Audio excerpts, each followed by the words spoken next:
Hello everyone. Thanks for joining me for this webinar about nutritional support for reproductive health. I'm Andrea Bartels. I'm a registered nutritional therapist and the lead educator for Pure Lab Vitamins. The information I'm going to share here will be all about how nutrition and stress can be used to optimize the functions of the female and male reproductive systems in preparation for pregnancy. Because without both male and female contributions, you can't conceive. Some of the questions I'm going to answer include: how do diet and lifestyle impact fertility? What nutrients support healthy ovarian function in women? Which nutrients support healthy sperm quality in men? How do natural health products support conception and pregnancy? If you have any questions during the presentation, please type them into the Q&A box available on your Zoom screen's menu bar. I'll share my answers with the entire group afterwards. Now, I'd like to get started with some of the stats and insights into conception challenges. The proportion of Canadian women delaying childbearing has increased dramatically over the past 50 years. This is one of the reasons we experience more difficulty conceiving now compared to then. In 1959, the average age of the first-time mother was 23. Now that age is nearly 32. As fertility naturally declines sharply for most women by their mid-30s, it's important for couples who want to conceive to do everything they can to improve their chances of conception. Worldwide, female infertility contributes to 35% of all infertility cases. This means ovulation problems or reduced ovarian egg reserve. With aging, we don't just ovulate less often, we have fewer viable eggs. Female infertility can also be due to reproductive disorders or chronic diseases, like endometriosis and polycystic ovarian syndrome, for example. These conditions involve hormonal imbalances and can produce structural changes to the architecture of the female reproductive system.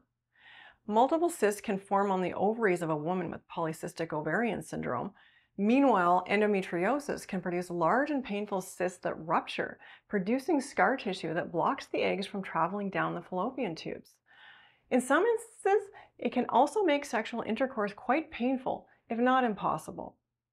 Another 30% of conception difficulties involve abnormal sperm, low sperm counts, and functional issues like erectile dysfunction.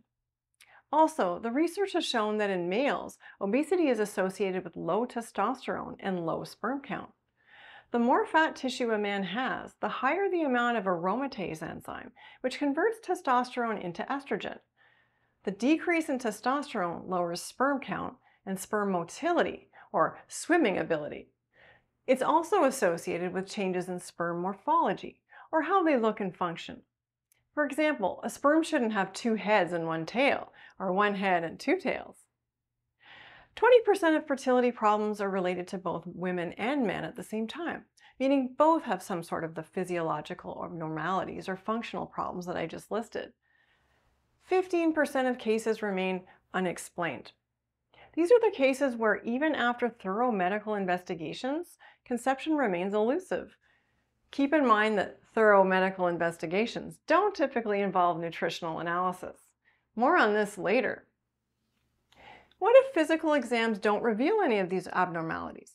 Well, the number one lifestyle factor that impacts fertility is stress. This stress can be mental and emotional, or even physical, such as overexertion during exercise, for example. And I'm saying that stress negatively affects fertility in both females and males. Why is this?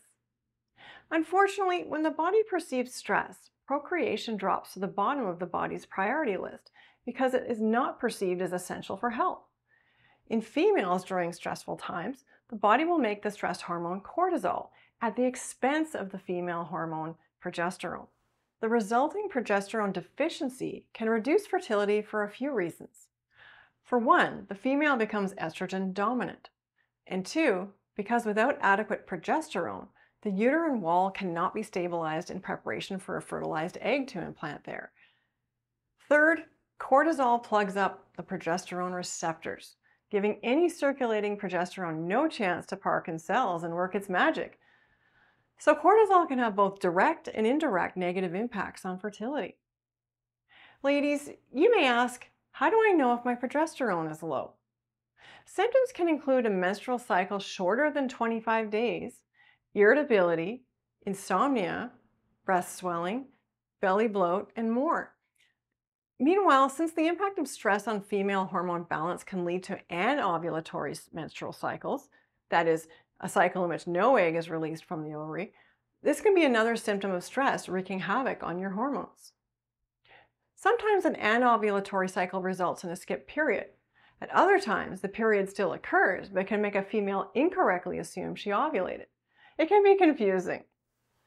That's why it's important to keep track of emotional and physical symptoms and talk to your primary healthcare provider for an assessment of your hormone status and fertility concerns.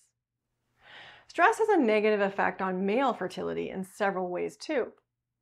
Stress reduces the production of testosterone in sperm, plus it changes semen quality. It can make the difference between sperm swimming in water versus swimming in molasses. Which would you rather swim in? Stress management techniques can help reduce the negative impact of stress on fertility. This can include meditation, deep breathing, engaging in a hobby, and so much more. Make sure you're not overexerting yourself during exercise, because that increases cortisol and lowers progesterone. Choose gentle to moderate regular exercise and take the time to reflect on which of these factors need tweaking to help you conceive. Stress can also impact our eating habits. It can have us eating unhealthy comfort foods to make us feel better, distract us, or reward us during difficult times. As you might guess, junk foods like fried and sugary processed foods don't support fertility very well. More on this shortly. Stress also increases our nutritional needs by increasing our metabolism, using up nutrients at a faster rate. It also may limit nutrient absorption, as stress tends to reduce the output of stomach acid in most people. This in turn affects the rest of the digestive process, reducing the ability of digestive enzymes to break our foods down into their simplest components. Only then can vitamins, minerals, fatty acids, and amino acids be absorbed into the body. Earlier, I mentioned that medical investigations into infertility don't typically involve a nutritional analysis. This is a huge lost opportunity because there's plenty of research that has associated diet quality and nutritional status with fertility. If your family growth plans aren't panning out, examining and improving your nutritional status could make the difference. So I'd like to spend the bulk of the session on this topic. Studies show diet high in refined sugars, flours, and trans fats can reduce fertility. This is true for both males and females, by the way. What are trans fats? These are unnaturally saturated fats produced by an oil processing method called hydrogenation. It changes the chemical structure of an oil so that it becomes solid and stays solid at room temperature. The chemical change being unnatural causes the fats to stack and plug up the cell membranes. Trans fatty acid intake has long been associated with a reduction in HDL, the so-called good cholesterol. But it's also associated with higher incidence of PCOS, endometriosis, and insulin resistance, precursor of diabetes type 2. So it's important to avoid the consumption of fried foods, vegetable shortening, and baked foods that contain hydrogenated oils. A diet higher in sugar is associated with metabolic disease like diabetes and obesity. Obesity itself increases the estrogen binding capacity of fat cells, tipping the balance away from progesterone, which is just as important as estrogen in fertility. That's why it's important for women to keep their body fat percentage below 30% of their total weight. So what kind of diet best supports fertility? The answer is a whole foods-based diet. I'm talking about eating foods that don't have long ingredient lists.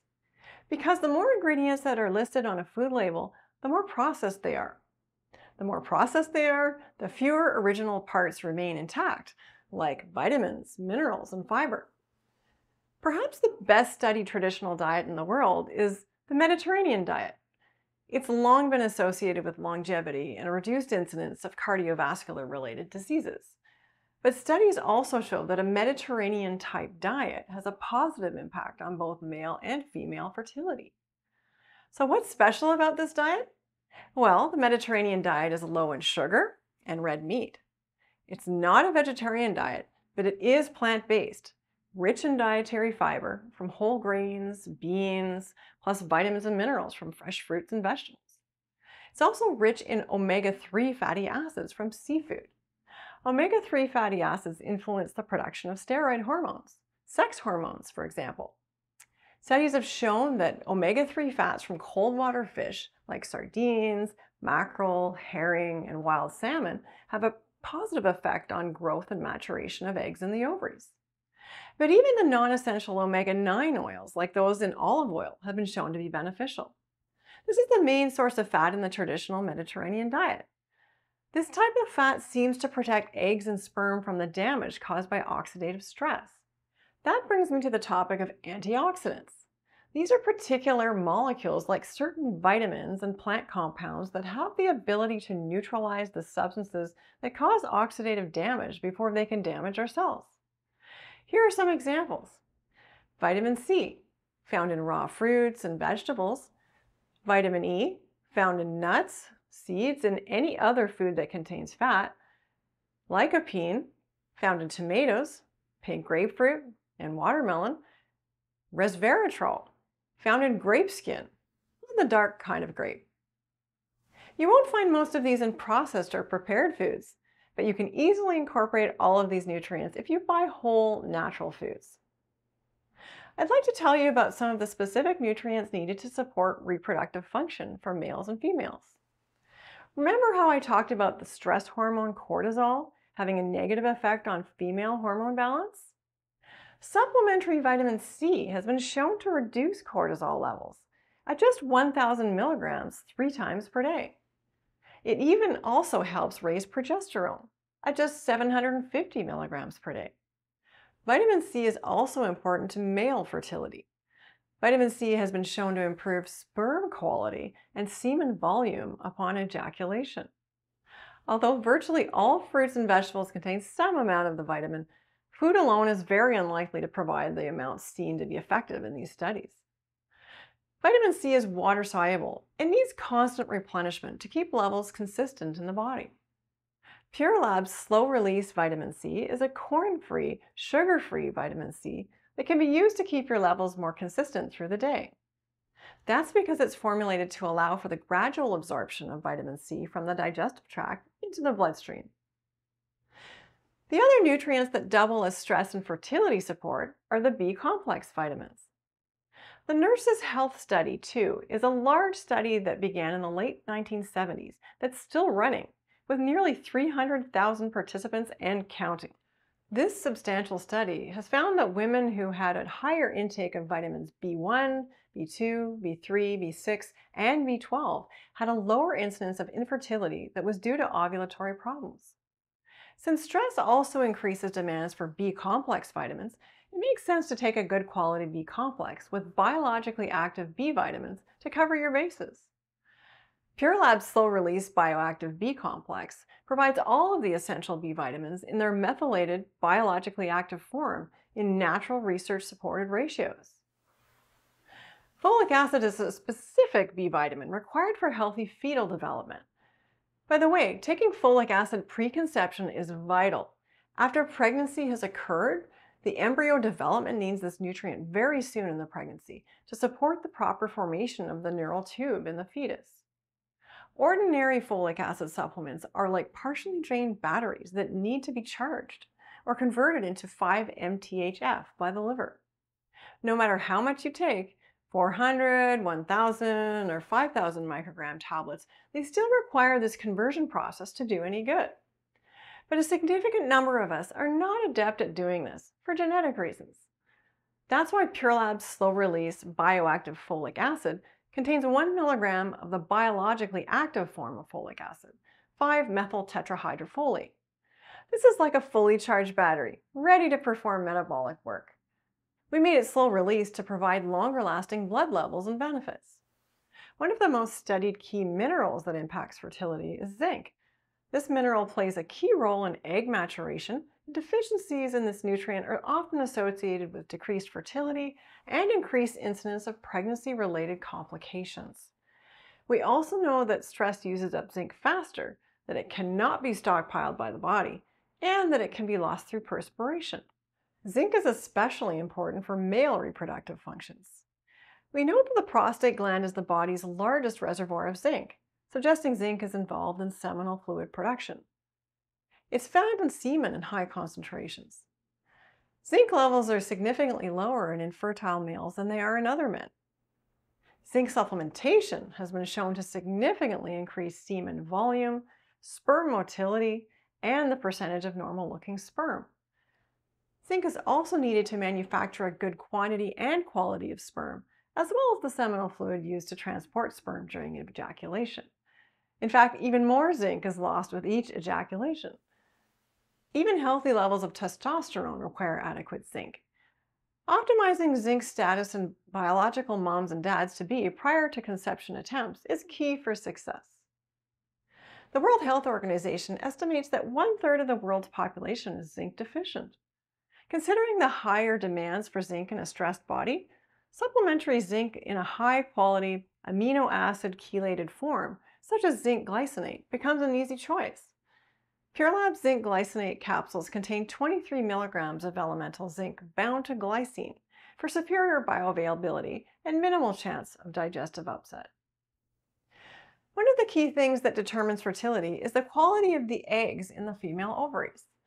That quality is determined by many factors and includes the environment these eggs are situated in. Aging of the eggs in the ovaries is closely associated with dysfunction of our mitochondria, our little energy-producing organelles inside our cells. This dysfunction is a natural byproduct of aging, but it can be accelerated by toxin exposure and use of certain medications. And like a vehicle that runs on gasoline, the mitochondrial energy production produces pollutants, creating what we call oxidative stress. In turn, this oxidative stress damages the tissues over time and could diminish egg quality. Can we overcome this? Well, the use of supplementary antioxidants is a good idea. For example, N-acetyl L-cysteine, or NAC, is an antioxidant substance that is able to protect against oxidative stress. Some studies have used it in conjunction with gonadotropin drugs used as a part of fertility treatments with good results.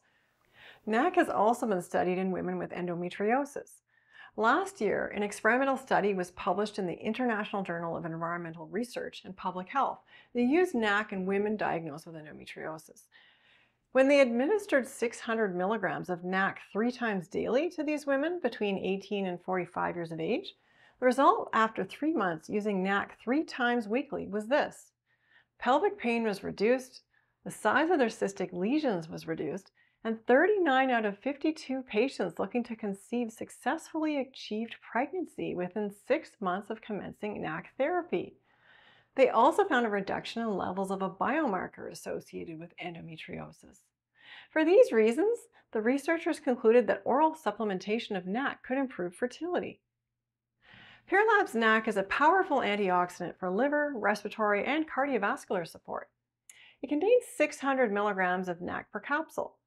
So although NAC is not an essential nutrient, if your egg quality is subpar, then this is something you can think about adding as well. The last nutrient I'm going to discuss in detail in relation to fertility is iron. Women with certain gynecological conditions commonly suffer from iron deficiency. Heavy periods, fibroids, endometriosis, PCOS, all of these conditions can involve heavy monthly blood loss that takes iron with it. Iron deficiency has been associated with anovulatory cycles. That means menstrual cycle with no egg being released from an ovary. Ladies, you'll want to get your iron levels checked by your primary healthcare practitioner and boosted, if necessary, pre-conception. While the optimum level of iron is debated among various healthcare providers, it's generally agreed that a ferritin level under 30 is suboptimal in childbearing age women. If you've experienced chronic heavy periods, fatigue, lack of stamina, breathlessness, depression, and/or hair loss, you will really feel a difference once you've begun iron supplementation. Don't trust your prenatal multi alone to protect you from anemia of pregnancy. Run-of-the-mill prenatal multis prescribed by most medical doctors contain inorganic iron salts, which are poorly absorbed, and they can contribute to nausea of pregnancy and constipation. Choose a high-quality iron supplement. PureLab's carbonyl iron product is the most effective iron supplement I've come across. The formulation contains 22.5 milligrams of elemental iron per capsule and is energy enhancing, absorbable, and bowel friendly. Carbonyl iron is a metallic iron that possesses a bioavailability superior to other non-heme iron sources at 69% absorption, compared to 10 to 15% with most forms of iron at your local drugstore. This absorption can be attributed to its fine particle size, a unique shape that increases the surface area of the particle, as well as its highly porous properties. It's formulated with 100 milligrams of ascorbic acid, or vitamin C. Vitamin C is a well-known iron absorption enhancer that contributes necessary acidity to the iron absorption process. Because the iron is so well absorbed, unpleasant side effects expected from many other iron supplements are not typically experienced with carbonyl iron. Here's an important tip. Be aware of dietary iron absorption inhibitors.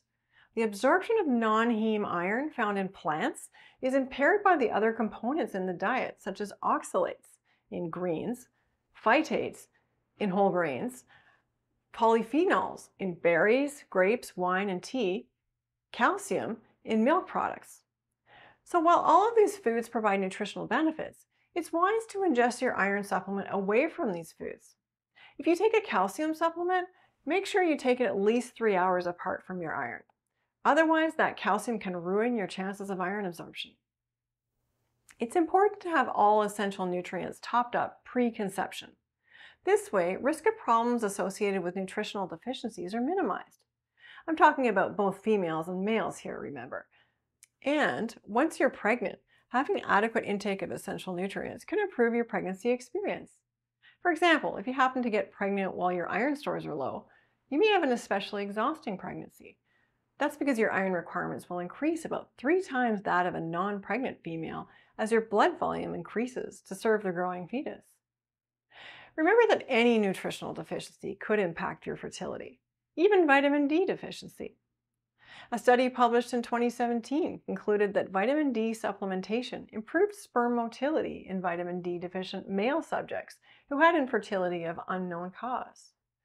While the mechanism of how vitamin D helps female reproductive function is not yet crystal clear, those with the condition PCOS have benefited from vitamin D supplementation as well. In any case, it's wise to make sure you are not vitamin D deficient by taking a supplement, since food isn't a high source. Be sure to check out Pure Lab's vitamin D products, available in regular and vegan 1000 IU and 2500 IU potencies. Before I wrap up, I just want to say that, like any project worth doing, conceiving can take time. Be patient with yourselves as you make changes to your lifestyle, diet, and supplement schedule. Treating your body as if you were already pregnant can help set the stage for conception to take place. Keep your healthcare team informed and involved in your preconception plans, and be sure to share any info on your supplement regime with them as well. Let me summarize what I've discussed this evening that applies to both males and females. I've identified the ways that stress can be a significant obstacle to conception. I've outlined the nutrients that research has shown to be important in maintaining fertility. I've also discussed the benefits of high-quality nutritional supplementation for females and males, because it takes 2 to tango. I hope this webinar has helped you gain a better understanding of natural support for reproductive health. At this time, I'd like to thank all of our sponsors that help make these webinars possible. You can buy Pure Lab Vitamins products at all of these fine stores. Now I'm going to take a few moments to get ready to answer your questions. Please stand by. Alrighty, so we've got already a couple questions come in, so I'd like to get started answering some of these. So you can type those anytime into the Q&A box and I'll read them out. All right, Tara is asking, is it safe to try to get pregnant in your 40s? Great question, Tara. Well, I believe it is safe. I think what is really important to realize is acknowledging the risks that, statistics have shown that there may be some additional complications in some women. But really, I want you to focus on the fact that if you're healthy, if you've had a clean bill of health, you've been tested for, the routine blood work, you looked at your nutritional status wherever possible, measuring vitamin D, B12, ferritin to measure your iron status. All of these things, even the thyroid function can affect fertility because it affects ovarian function and your cycle. All of those things can be checked. You do a full health workup. And I think if all of that lines up and you're really doing a great job managing your stress, I say go for it. Try. And I think that, again, patience is always important. And by the time you're in your 40s, you typically have some friends who've been there, done that, and they can give you some great advice and tips and things as well. So I fully encourage women in their 40s to give pregnancy a shot. First time, second time, third time, whatever it is, I wish them luck. All right. See if we have any other questions. We have a couple of comments. You're welcome. Another Tara, thank you for your compliments. Dr. Harry, I hope you can hear clearly now. All right. And done those ones. Okay. So keep your questions coming. I always have more to say about any topic, so I do have a few extra things to add. In the webinar, in the presentation, I talked a lot about food ingredients, right? I talked about antioxidants, different types. I mentioned resveratrol, and like any time I say something once, I want to go back and edit it a little, and I wanted to add that you don't have to eat grapes or drink wine to get resveratrol. There's actually resveratrol in many other foods, including, ladies, are you ready? Cocoa, i.e. chocolate, contains resveratrol. Blueberries as well. Pistachios, even peanuts.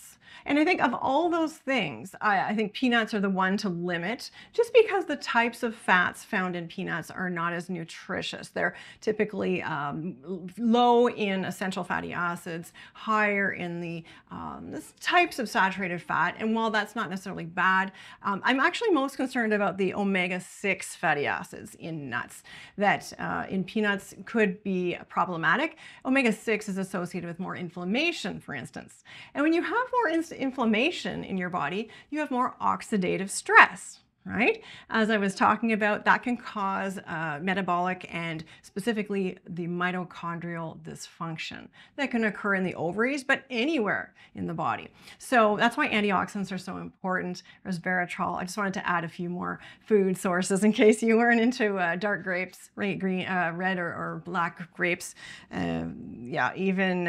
I think I covered them all. Oh, even cranberries, actually. There was another one I wanted to add. All right. And a couple other things, thinking about the kinds of, not just what you eat, but how you eat and where it comes from, i.e., was it packaged? And what was it packaged in? For example, plastics. So you may have heard about xenoestrogens. These are substances that mimic estrogen. They're not actually estrogens, but they're chemicals in our environment, byproducts of various production of plastics, as well as fossil fuels and paints and perfumes and all those types of things. These are substances that actually act like estrogen in the body in a very loud manner. And when I say loud, what I mean is that they can park in estrogen receptors in your breasts, in your ovaries, in your uterus, and act like your own estrogen. Only they send an even louder signal to the cell nucleus to make changes and perform activities. And so that can really tip the scales in favor of estrogen overall on top of progesterone. So now you end up with this estrogen dominant scenario, and a lot of women with trouble conceiving, when the proper analysis is done, then they find out that their estrogen is too high, versus their progesterone. So that's just something to look for. Think about plastics, say food like yogurt is sold often in plastic containers. Anytime you put a fat in a plastic container, depending on the type of plastic, mind you, then these chemicals can actually leach into the food. So the fat in the food acts like a magnet for these chemicals to leach out of the plastic. So now that's how you get the xenoestrogens into your body. So the good news is, before I get too scary, the good news is that you can use foods from the cruciferous vegetable family like broccoli, cauliflower, kale, collard greens, cabbage, kohlrabi, rapini, bok choy, lots of the Chinese vegetables. These are all foods that actually can help your body break down some of these excess estrogens and estrogen mimicking chemicals. So make sure you have a lot of those in your diet to support your body's ability to clear excess estrogen, just to keep your hormones in balance, since that's so important to conceiving. All right, Dr. Harry asks, recommendations for supplementation post-miscarriage. Oh dear. So that's something that, of course, can be very traumatic for a woman. And it's something that I think the best approach in general, because this is not my area of expertise, meaning I don't work medically with people who've had miscarriage, but the most important thing is, in my world, as a nutritionist, using my toolbox for any kind of acute scenario in health, is rest, first and foremost, and nourishment. And so I don't have any specific nutrient like supplement protocols for that, but I do encourage women to, after if they've decided to treat themselves or with comfort foods after the event has occurred, fine, but let's get back to a program of healthy food as soon as possible, whole foods, so that they get the nutrients they need, and of course to continue their supplementation that they were taking. But one thing that occurs to me, Dr. Harry, is that since miscarriage can involve, depending on the stage at which this may have occurred, could involve heavy blood loss potentially, or a surgical procedure, then the iron to me sounds like a really good thing to bump up at that time. Of course, I think to be on the safe side, it's always good to have the ferritin levels checked.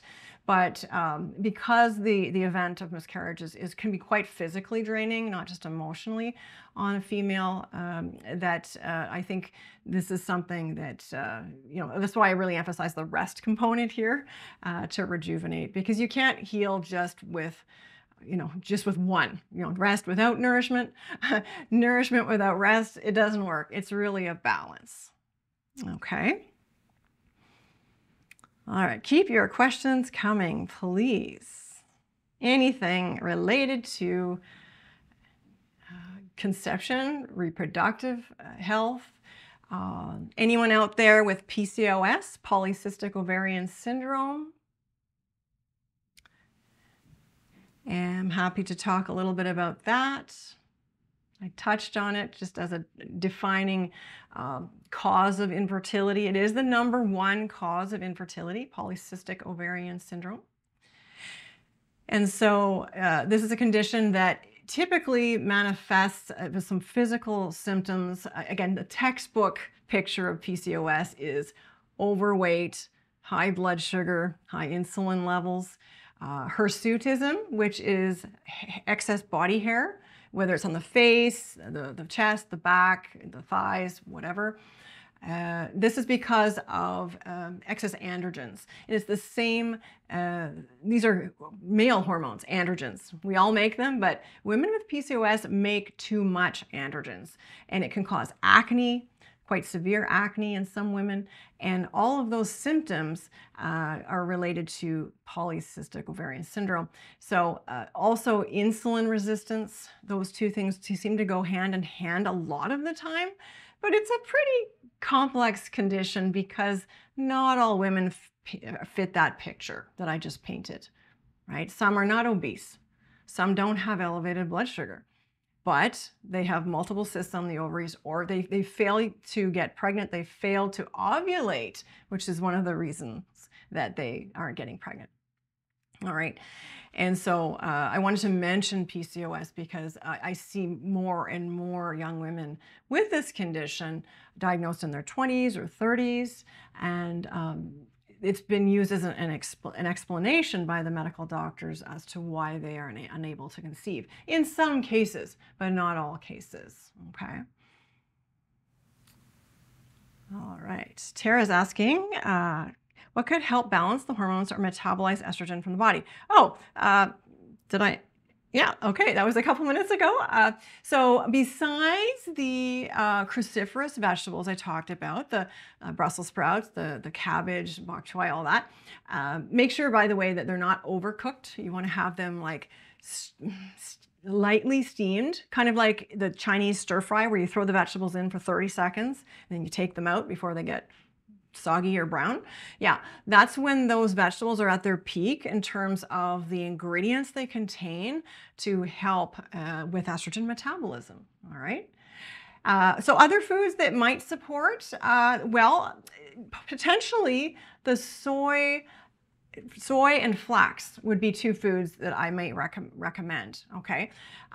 Depending on the situation. And I say that because there's a couple different theories on this. Soy and flax both contain phytoestrogens.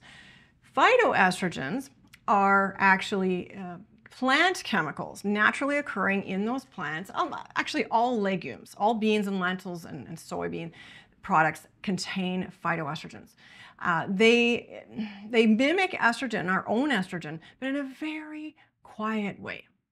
Very quiet way. Whereas I said xenoestrogens, the fake ones coming from plastics and petroleum products, those are loud. So the mild, quiet ones from plants actually may do some good. They can park in the estrogen receptors too and block out the loud xenoestrogens, right? So that's one theory that may prove to be beneficial. And I've had mixed results with that. Women with endometriosis typically are highly estrogen dominant, and so adding more estrogen-like substances sometimes works and sometimes doesn't. And I suspect it has to do with the timing. So I like to make sure that they don't eat those foods right around ovulation because that's when their estrogen will be highest already. So we could use those early in the cycle, potentially during the period or just as it's finishing, to try and get the natural estrogens up and balancing with progesterone later in the cycle. So we might be able to use those. But really, I think, Tara, your question was about metabolizing estrogen out of the body, dismantling excess estrogen. The best foods are the cruciferous vegetables. But there are some nutrients that help as well. So specific vitamins, B6. Vitamin B6 is one. Pure Lab has a activated B6. It's called pyridoxal 5-phosphate. Well, that's what the nutrient is called, the biologically active B6, but our product is called slow release bioactive B6, and it's a 50 milligram capsule. So that can be used to support estrogen metabolism, but really many nutrients are used to support that. So magnesium, zinc again, and potentially vitamin C too. So really it's about making sure you have enough of all of those nutrients in the system to clear estrogen. And finally on that subject, Tara, it is fiber. Fiber binds to estrogen waste products that end up in the stool, in the bowel. They need to be evacuated quickly. And so if you are constipated, you're going to have a higher estrogen load in your bloodstream because those estrogen waste products will get reabsorbed back into the circulation through the bowel wall.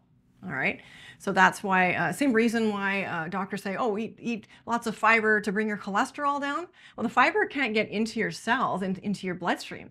It stays in the bowel and it soaks up cholesterol, which is deposited there after it has been eliminated, and any excess goes into the bowel. So you bind it with fiber and you carry it out. So making sure you have regular bowel movements, at least one well-formed, easily passed bowel movement per day is ideal. More can be even better. And studies show that, say, vegetarians who follow a traditional diet, say I think it's an East African diet, like Ethiopia area, They enjoy a very high fiber intake, like 30 to 40 grams per day, and they actually have some of the lowest estrogen levels in the studies.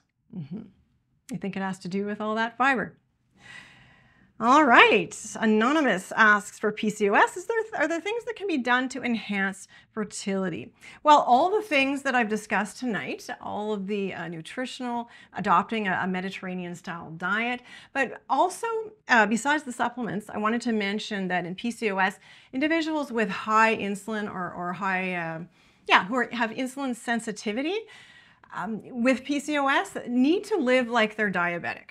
For best results, even if they're not diabetic yet, they need to eat and live like they are. So they need to manage their blood sugar really well. And so I did a webinar all about diabetes last fall, and it'd be really worth checking out if you want some more details there. But in just as a couple of tips, we want to make sure that the diet does not have an overabundance of carbohydrates. I mean, carbs are not all bad, but we want to only focus on those that are rich in fiber. So beans, lentils, again, are a really good choice. And then some of the, whole grains, potentially like quinoa, has lower starch. And really watching our fruit intake and combining our fruits with nuts and other things that slow the absorption of the sugars into the system. That's how you can keep your insulin levels down. Now, in addition to that, for PCOS, there's a nutrient I haven't talked about, and it's inositol. Some of you may have heard of inositol. It's a B vitamin, actually, and it's in our bioactive B complex, but not in a very high dose. So the inositol comes in about 6 different forms in nature. It's a nutrient that really, when used at, again, therapeutic levels, supplement levels, then it acts like metformin, which is the insulin stabilizer, insulin sensitizer used in diabetes and in PCOS to help control blood sugar and insulin levels. So that is really exciting because inositol doesn't have the side effects that metformin has on the digestive tract. It doesn't impair B12 absorption, things like that. So many naturopathic practitioners and nutritionists have been recommending inositol in 2 forms. You can find it as myo-inositol or D-chiro-inositol. And depending which one you choose, you'll have to use more or less, okay? So the myo-inositol is the one that is best taken as a powder because you're going to need 2 to 4 grams per day, 2 grams twice daily. If you go with the D-chiro-inositol, you need to take 600 milligrams twice a day. And so currently Pure Lab doesn't have an inositol standalone product, but stay tuned, it's in the works. We'll let you know when it's ready. All right. Okay, couples, either partner dealing with long COVID and are trying to conceive, recommendations, adrenal support. So anything they can do to, again, get enough rest and rejuvenation. Any illness, whether it's an infection, a surgery, cancer, whatever it might be, really drains our adrenal reserve. So our ability to bounce back after stress. And so it's important to nourish those adrenal glands with the B vitamins, with vitamin C, with healthy fats. All right, the adrenals love fat. Why? Because the adrenal hormones, cortisol and especially, as well as aldosterone, I mean, they need fats to be produced. And so remember, cortisol is not a villain. Cortisol is a very important hormone. In fact, it's probably our most important hormone in the body. Without it, we would die. So too much, that's not great for heart health and for a variety of things, but too low and you have problems too. So keep in mind the adrenal glands need nourishment with nutrients, but also rest, and really avoiding stimulants, coffee and sugar. Those are just going to delay recovery.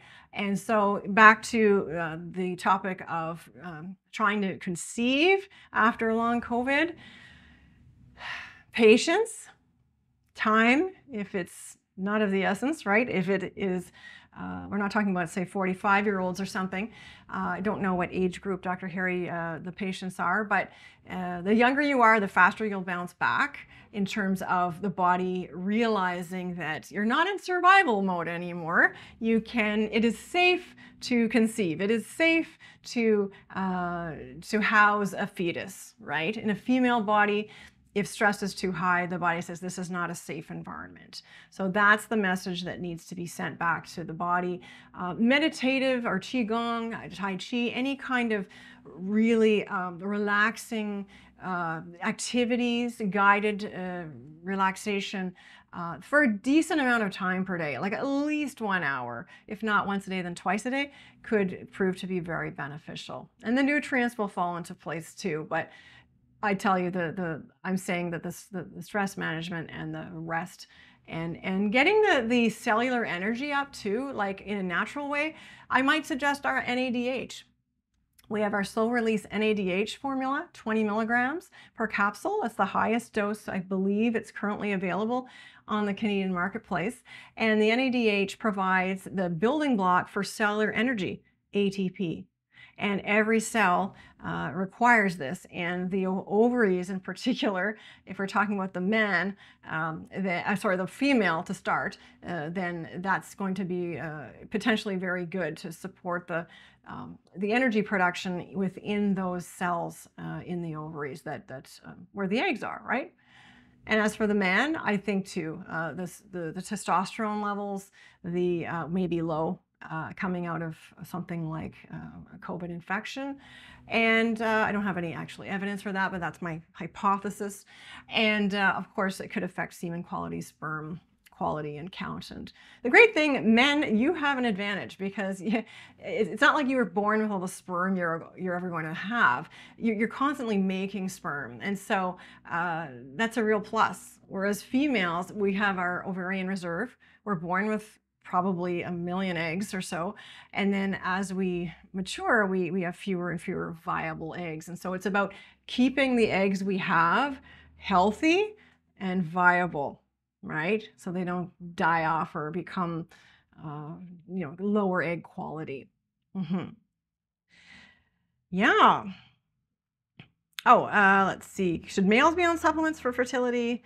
If so, what do they need? They need pretty much most of the things that I've already talked about here. So the zinc being really, I'm not saying number one over all other nutrients, but when zinc is low, it's going to potentially be the most significant impact on the male reproductive system. Okay, and I'm not talking just about fertility and sexual function, but also things like infections in the prostate gland. I've seen several men over the years in my practice with prostatitis, chronic prostatitis, which the prostate gland is, we think, is still debatable, either housing or actually manufacturing the seminal fluid. It's either that or the seminal vesicle. And so if that organ is infected with a microorganism, it's not going to function right. It's going to cause a lot of discomfort, and it could affect sexual function. But I've always made sure that all of them were supplementing zinc, initially in a much higher dose, so 2 capsules a day, for example, if you're using a 25 milligram product. And that was just one element in their program, but some of them did extremely well, and within a month or so, no longer had chronic prostatitis. So it was very exciting. So when you're young and you've got one of these conditions and doctors are telling you, oh, well, I've given you 4 different antibiotics, and well, there's nothing else I can do for you except give you painkillers for the discomfort you're feeling from your enlarged prostate. And I'm talking about an infected prostate. That's pretty sad news, but before you're 30 years old and you haven't had a child yet. So I like to give people hope that just by bumping up their nutritional status can really make things, switch things into the right direction, in a positive direction. All right. So yeah, all the others, B complex as well for male reproductive health, and NAC, because NAC is an antioxidant, as I discussed earlier. All right, Anonymous asks, what would help with skipped cycles or cycling only once every 3 months? Yes, so let me think here. I've had a couple of clients in this situation. They didn't know why, but their periods stopped for months at a time, 6 months. And yes, some medical investigations were done, and the doctor said, I think you might have PCOS. So it wasn't a definitive diagnosis in one case, but knowing that, suspicion from the medical doctor and the tests, we again adopted a very friendly, a diabetic-friendly diet, and increased, moderate exercise frequency as well, and reduced stress. So that one particular woman, her period came back. It was less than 2 months of working on her diet and on her lifestyle. Inositol can be really good for that as well. And I think, let's see. Yeah, I don't have a number for you, but again, I talked about the different types and different dosing you would use, but in terms of how long it might take to see an establishment of return of cycle, again, I think it has a lot to do with compliance, frequency of adherence to the plan of, let's say, a Mediterranean-based diet that I talked about, and really being consistent with some of the all the supplements that the person has decided to use, okay? What else can I add to that? Some practitioners use something called seed cycling. Seed cycling. This is a traditional way of encouraging a regular menstrual cycle. And so how it works is you're using a kind of seed rich, like a food rich in a certain type of oil, like flax seed, for example, contains not just the phytoestrogens, but omega-3s. And these seeds, when used in a powdered form, especially just to access more of the nutrients in the seeds, can be used for the first 14 days of the cycle. Now you say, well, how do I know where I am in the cycle? Well, it doesn't matter. As long as you start, say 14 days, flaxseed in the diet, 1 to 2 tablespoons max is all that's really needed, incorporated into smoothies, cereals, that kind of thing. And then after 14 days, switching over to, this is where the supplement may be more useful, evening primrose or borage seed oil. You can't buy evening primrose and borage in the grocery store because they're flowers, and it's the flower oils that are rich in these omega. It's actually the GLA. It's an activated omega-6. I know omega-6 is getting a lot of bad press, and it's true. Omega-6 is not always healthy. It can be inflammatory, in fact, but these flower oils contain an activated omega-6 called gamma-linolenic acid, GLA, and that is anti-inflammatory, okay? And it seems to send a message to the ovaries to go, to say, okay, now get ready for egg implantation, or prepare the endometrium, the uterine lining, for pregnancy should conception occur. Okay, so that's what the second half of the cycle is about. So you do 14 days omega-3, followed by 14 days omega-6 or GLA specifically, and then you repeat, and you keep doing this. And again, compliance is everything, and sometimes people don't stick to it, and it could take several months. But I think using the supplementary forms of these oils, you're going to get faster results as long as you're taking them daily. Okay. All right. What else? Any other questions? Please keep them coming. All right. You're welcome, Tara. I'm glad you found it informative. She loves that I talked about foods that contain the vitamins and can help. Great. Anyone else? Surely there must be more questions that I haven't answered. If you want to do any reading on the subject of PCOS from medical doctors who work with women and specialize in female hormone balancing, there are a couple of American doctors that I follow. Dr. Sarah Gottfried is one. She's an OBGYN in the States, and she's done some really great holistic work that kind of follows in the footsteps of Christiane Northrup, who is another medical doctor, I think, who might be retired now. You can check her stuff out. The Hormone Cure, I think, is one of her books. And Dr. Felice Gersh is another excellent medical doctor, OBGYN in the States, who actually wrote a book called PCOS SOS. And so that's her area of specialty. If you'd like to learn more about PCOS lifestyle to regulate and manage the condition so that conception can occur, that's a nice resource as well. Let's see here. All right. Well, I don't see any other questions coming in yet.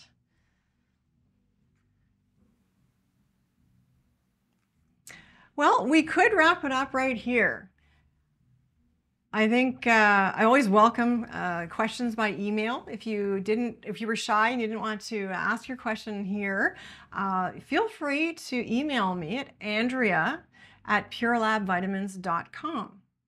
So I'm happy to answer your questions there. If you have more details you want to share with me about your own personal situation, of course, that could become potentially, if you want to, a nutritional consultation. I still do a practice on the side, and I'd be happy to help in that way. But you can contact me through Pure Lab. I am the lead educator, and besides the product education, of course, that's why we like to provide more further lifestyle advice as well in terms of how you can best support your health in general.